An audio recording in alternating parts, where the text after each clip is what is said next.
Hello friends, welcome to our YouTube channel. तो हमने इसके प्रीवियस वीडियो में सीरीज़ कॉम्बिनेशन के ऊपर वीडियो बनाया था और कुछ प्रॉब्लम की वजह से हमने पैरेलल कॉम्बिनेशन के ऊपर बनाना बंद कर दिया उस टाइम। तो आज हम देखेंगे पैरेलल कॉम्बिनेशन ऑफ रेजिस्टेंस के कुछ बातें एंड उसका कुछ प्रॉपर्टी। तो चलिए शुरू करते हैं आज का ये वीडियो। तो मैं अब कहने जा रही हूँ पैरेलल कॉम्बिनेशन के बारे में।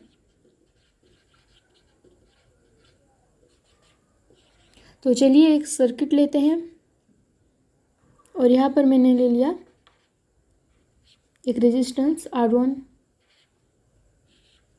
यहाँ से ले लिया मैंने रेजिस्टेंस R2 एंड और एक लिया रेजिस्टेंस R3।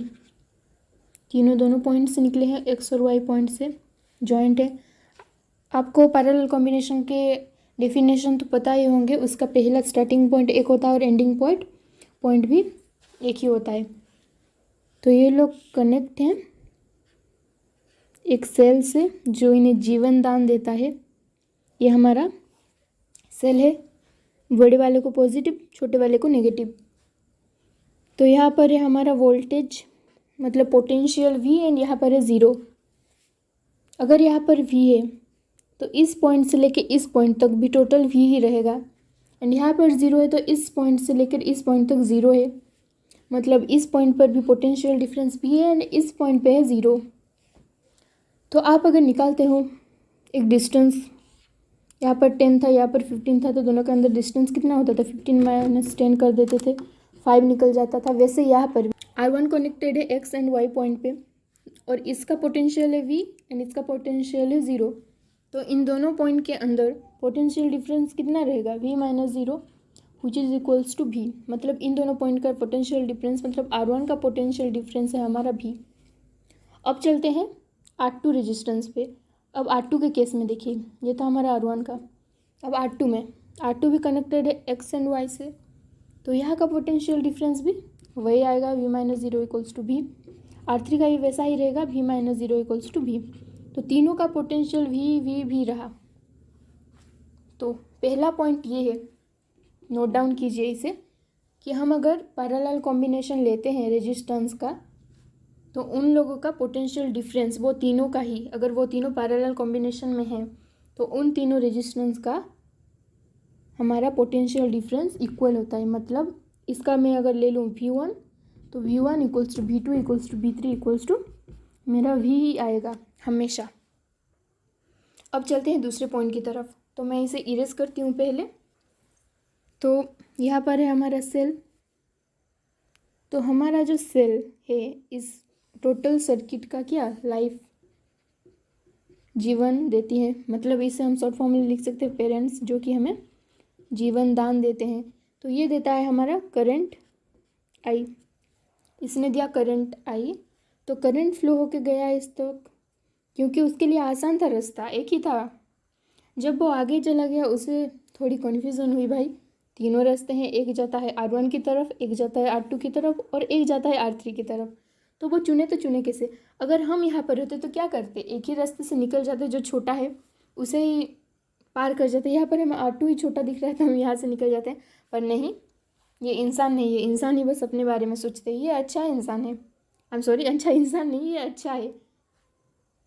ये किसी को भी पार्शियलिटी के नज़र से नहीं देखता, सबको एक ही तरह से देखता है और तीनों में ही थोड़ा थोड़ा करके चला जाता है।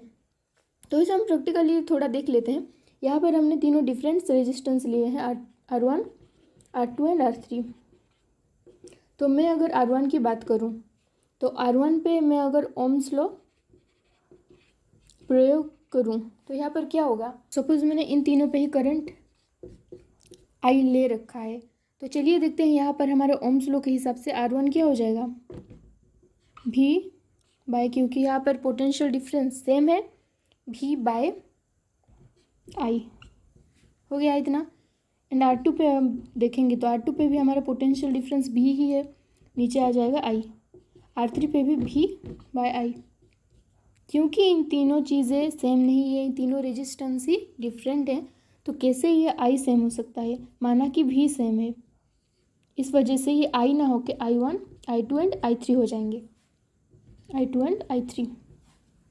यहाँ पर हो जाएगा I1 is not equals to I2 is not equal to I3। And जो मेन पॉइंट है ये इसका, इसने दिया है आपको I करेंट, तो उसे चाहिए भी उतना, क्योंकि इसने आपको उधार दिया है I, तो उसे लौटाना पड़ेगा आपको I ही। तो चलिए यहाँ पर ये सब कुछ जाके पहले डिवाइड हो जाएगा I1 I2 एंड I3 में, देन वो मिलके फिर से I बनाएंगे और वो फिर से उसे मिल जाएगा, तो वो खुश हो जाएगा। तो यहाँ पर होता है I1 plus I2 plus I3, तीनों ही मिलके फिर से हमारा करंट I देते हैं। This is the main point.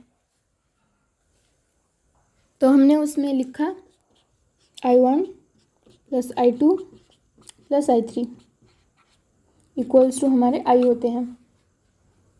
तो मैंने I1 के फॉर्मूले में बाहर पर लिखा था V/R1, I2 की जगह लिखा था V/R2 प्लस I3 की जगह लिखा था V/R3, और I की जगह पर सबको पता है ओम्स लॉ यूज़ होगा, और ये हो जाएगा I इक्वल्स टू V/R। यहाँ पर हो गया V/R।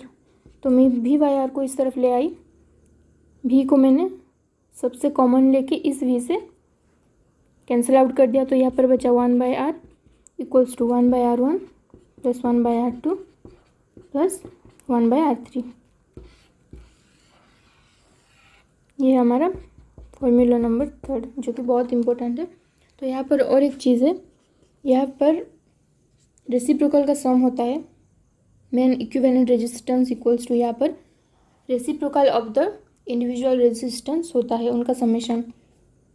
ये तो हो गया। तो यहाँ पर आप देख सकते हैं 1/R जो हमने लिखा है, ये R इस R1 से छोटा होगा, R2 से भी छोटा होगा एंड R3 से भी छोटा होगा, बिकॉज ये रेसिप्रोकल में है। तो रेसिप्रोकल में क्या होता है, छोटा ही होता है। This is the final formula. And मैं आपको समेशन में दोनों की ही लिखने वाली हूँ, पैरेलल और सीरीज़ कॉम्बिनेशन की। तो ये हमारा सीरीज़, ये है हमारा पैरेलल। मैंने अब तक उस वीडियो में और इस वीडियो में जितने भी फॉर्मूले और डिफरेंस इनमें बताए थे वही लिखने वाली हूँ। फर्स्ट मैंने उसमें लिखा था उसका करंट सेम रहता है, इसका फर्स्ट क्या होगा, करंट इक्वल नहीं रहता, और यहाँ पर I1 plus I2 plus I3 ये तीनों मिलके I देते हैं।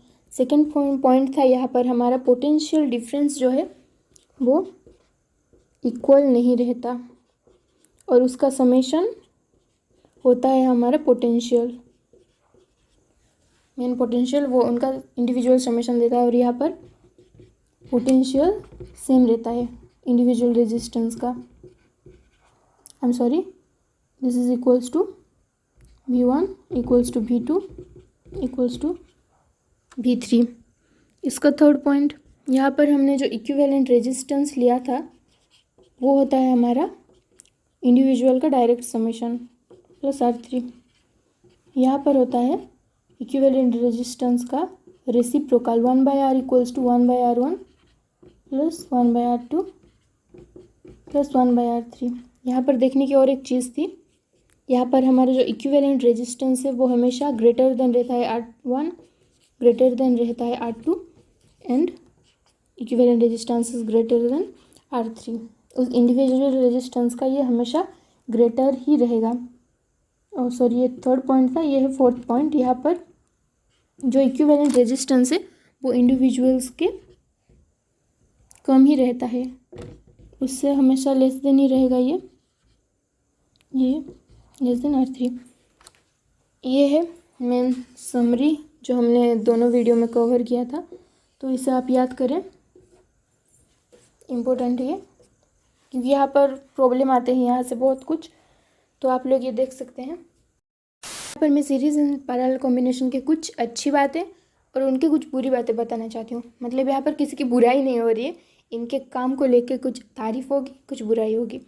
तो जैसे कि हमने पहले सीरीज़ का डिस्कशन किया था, तो यहाँ पर देखिए क्या होता है, सीरीज़ में इसका स्टार्टिंग पॉइंट एक रहता है, ये है हमारा R1 रेजिस्टेंस, तो इसका जो एंडिंग पॉइंट है वो हो जाता है किसी और रेजिस्टेंस का स्टार्टिंग पॉइंट, एंड इसका एंडिंग और किसी रेजिस्टेंस का स्टार्टिंग पॉइंट हो जाएगा।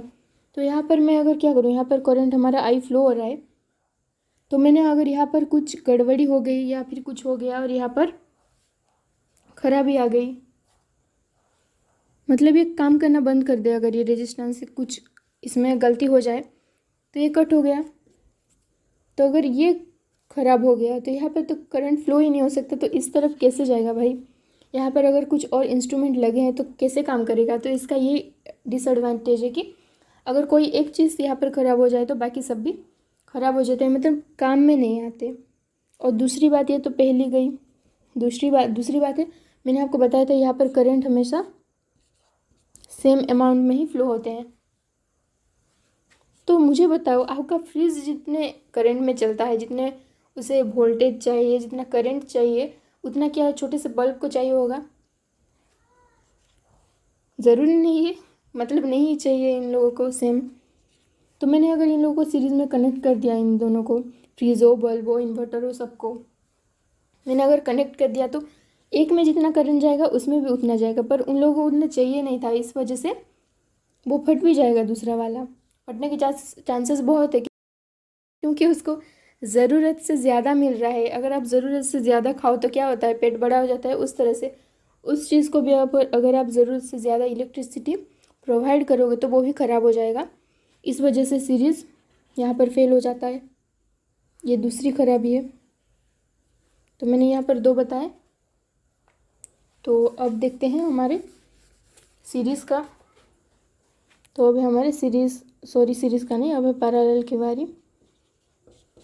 तो यहाँ पर क्या होगा, यहाँ पर आपने जब देखा सर्किट में, ये एक था, ये दूसरा था, ये तीसरा था, R1 R2 एंड R3। तो यहाँ पर हमारा करंट फ्लो हो रहा है, तो ये एक दूसरा बना देता है इस तरफ आके, ये भी दूसरा है, ये भी तीसरा। तो अगर ये ख़राब हो जाए तो इसमें तो कोई प्रॉब्लम नहीं आने वाली, क्योंकि ये तो इस तरफ ही जाएगा।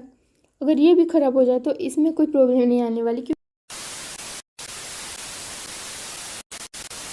तो इसमें आराम से ही काम किया जा सकता है। ये रहा पहला, मतलब इसमें आप एक अगर ख़राब हो गई एक इंस्ट्रूमेंट तो बाकी ख़राब नहीं होते। दूसरा हमारा यहाँ पर एडवांटेज ये है कि आपको जितना अमाउंट में सीरीज़ में नहीं दे पा रहे थे, सबको एक ही जैसा मिल रहा था, यहाँ पर सबको उनके ज़रूरत के हिसाब से मिलेगा। मतलब एक हीटर को जितना चाहिए उतना मिलेगा और एक बल्ब को भी जितना चाहिए उतना यहाँ पर इलेक्ट्रिसिटी प्रोवाइड किया जा सकता है। तो ये उसमें भी बाजी मार गया, ये इसका एक एडवांटेज है, दोनों है। तो thanks for watching this video.